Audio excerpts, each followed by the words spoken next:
साल 1949 है और भारतीय संसद में बहस चल रही है। संविधान सभा इस बात पर चर्चा कर रही है कि भारत की राष्ट्रभाषा कौन सी होनी चाहिए।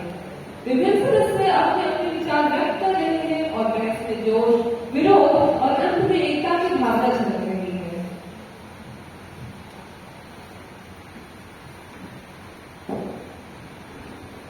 आप सभी बैठ सकते। सदन में शांति बनाए रखें। आज हम एक महत्वपूर्ण विषय पर चर्चा करने जा रहे हैं, जो कि हमारी राष्ट्रभाषा है कि हमारी राष्ट्रभाषा आगे चलिए क्या। माननीय अध्यक्ष महोदय, हमारा देश विविधताओं से बना हुआ है। यहाँ सैकड़ों भाषाएं बोली जाती हैं, पर हमें एक ऐसी भाषा चाहिए जो हमारे पूरे देश के लोगों को एकाग्र करके रखती है। एक ऐसी भाषा जो भारत की आत्मा से प्रतिबिंबित हो। मैं पंडित जवाहरलाल नेहरू आपके समक्ष यह प्रस्ताव रखता हूँ कि हिंदी को भारत की राष्ट्रीय भाषा घोषित की जाए। आपत्ति अध्यक्ष महोदय, हिंदी भले ही बहुतों की मातृभाषा हो, परंतु दक्षिण भारत का क्या? तमिल, तेलुगु, मलयालम ये सभी हमारी भाषाएं हैं। यदि हिंदी को राष्ट्रभाषा के तौर पर घोषित कर दिया जाए तो दक्षिण भारत के बहुत सारे लोग अलग थलग महसूस करेंगे। मैं आपकी बात से सहमत हूँ। गुजरात, महाराष्ट्र इन क्षेत्रों के भी समृद्ध भाषाएं हैं। सब पर हिंदी थोपना सही नहीं होगा। हम कुछ थोप नहीं गए। हिंदी एक ऐसी भाषा है जो भारत के उत्तरी भाग को जोड़ के रखती है और इससे काफी लोग समझते हैं। यदि हम प्रशासनिक रूप से हिंदी का प्रयोग करेंगे तो हमारे भारतवासियों के लिए ये काफी आसान तौर की बात हो जाएगी। मैं पंडित जी के प्रस्ताव का सम्मान करता हूँ। हिंदी हमारी संस्कृति में बहुत गहरा दर्जा रखता है, लेकिन उर्दू का क्या? उर्दू भी बहुत ज्यादा लोगों द्वारा बोली जाती है।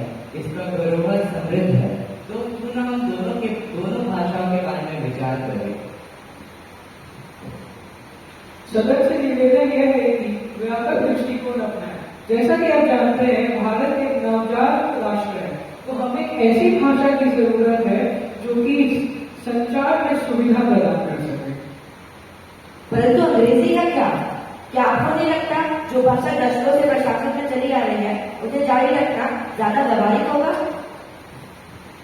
हाँ, अंग्रेजी ने हमें औपनिवेशिक शासन के दौरान काफी मदद की है, पर हमें विदेशी पेड़ियों को तोड़ना होगा। हाँ, हमें एक ऐसी राष्ट्रीय भाषा चाहिए जो हमारी पहचान को बताए, ना कि उपनिवेशों को। लेकिन फिर भी हिंदी को सभी नहीं जानते। ऐसे बहुत लोग हैं जो हिंदी को बोलना तक नहीं जानते। उन लोगों को क्या लगेगा कि वो लोग अपने राष्ट्र से जुदा हो चुके हैं, मतलब उन लोग की बातें उन लोग तक नहीं पहुंच पाएंगी।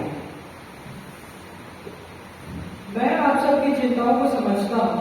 शायद हमें एक मध्य मार्ग अपनाना चाहिए। मेरे हिसाब से हिंदी को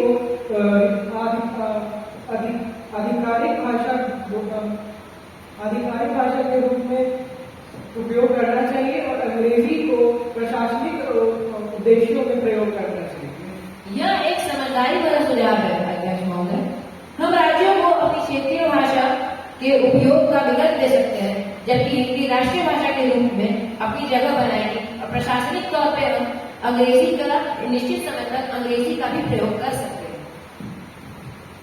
तो समझौता हुआ, हिंदी हमारी राष्ट्रीय भाषा होगी और अंग्रेजी और बाकी सभी अन्य भाषाएं हमारे क्षेत्र और कार्यालयों में उपयोग की जाएगी, जिसके कारण ना ही किसी क्षेत्र को और ना ही किसी व्यक्ति को वो उपेक्षित नहीं लगेगा। मुझे अभी भी कुछ चिंता है, लेकिन मैं समझौते की सराहना करता हूँ।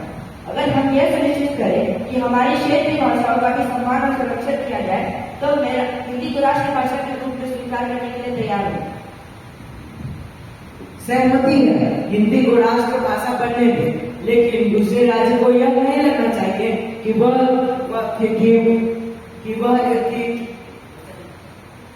कि उनकी भाषा और संस्कृति को नजरअंदाज किया जाए।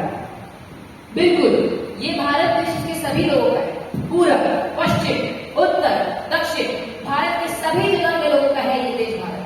हिंदी बाकी लोगों को आपस में जोड़ता है, बांटता नहीं। ठीक है, ऐसा लगता है कि हम एक सहमति पर पहुंच चुके हैं।